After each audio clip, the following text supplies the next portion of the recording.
Hey guys, I'm John Setzler. Welcome back to the Man Cave. Today we're going to fire up the Yoder YS640 and we're going to cook a couple of big racks of beef short ribs. So let's get started.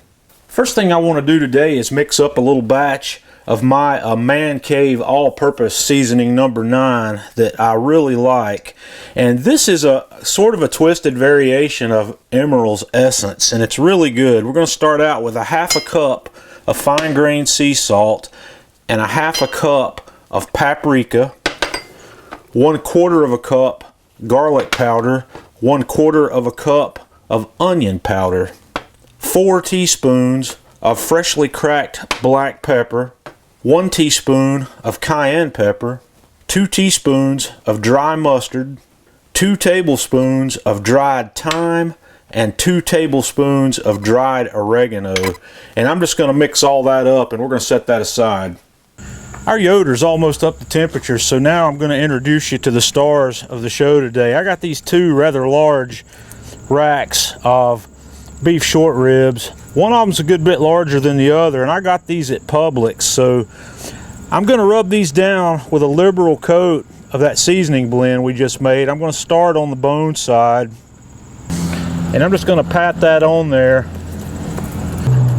and then we're going to flip these guys over and hit the back side. I did trim some of the fat off the top of these, not all of it. I left a little, and we're going to put a really nice layer of our seasoning blend on the top, and we're going to let these sit here for about 10 minutes or so before we go to the grill.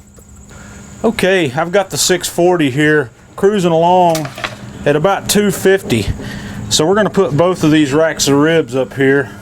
I'm going to go on the top rack with both, and I'm going to put the larger rack over on the left side. And I'm also going to cook with the fireboard today. I'm going to run the fireboard thermometer probes in here just to monitor this, and we'll see how this goes. This is going to take quite a while to cook these, so we'll come back a little bit later to have a look at them after we can start to see what's going on. We've been going here for about 2.5 hours now, so you can see here that the meat's starting to pull back off the bones, but these have got a long way to go. So I'm going to spritz these with a little bit of beef broth, and I'm probably going to do that every hour or so now until we get down to the end of this cook. And then I'm just going to close it back up and let her go. We've been going a little over 9 hours now, and this larger rack is finally ready to come off. The smaller rack was done after about 8 hours, but this one's ready to go now. So we're going to take this guy off, let it rest for a few minutes, and then we're going to take inside and have a look. I've brought this guy in and let it rest for a little while, so we're just going to cut into it and have a look. Man, it smells amazing.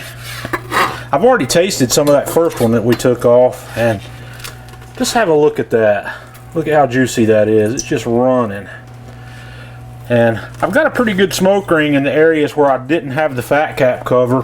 I didn't trim absolutely all the fat off the outside of this, but these things are absolutely amazing. I can't wait to eat some of these. These are going to be some lunches this week.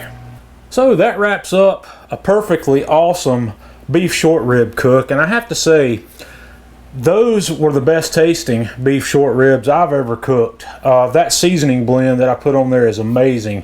You're gonna have to give that a try. Like I said, it's a mishmash of stuff, but I kind of based it on the recipe for Emeril's Essence. I changed up some things in it, changed some quantities to things that suit me a little better for a cook like this, but there's no sugar in that rub, so that's something else you can add to it if you feel like you need it. But give that a try. Let me know what you think. This is John Setzler with Man Cave Meals.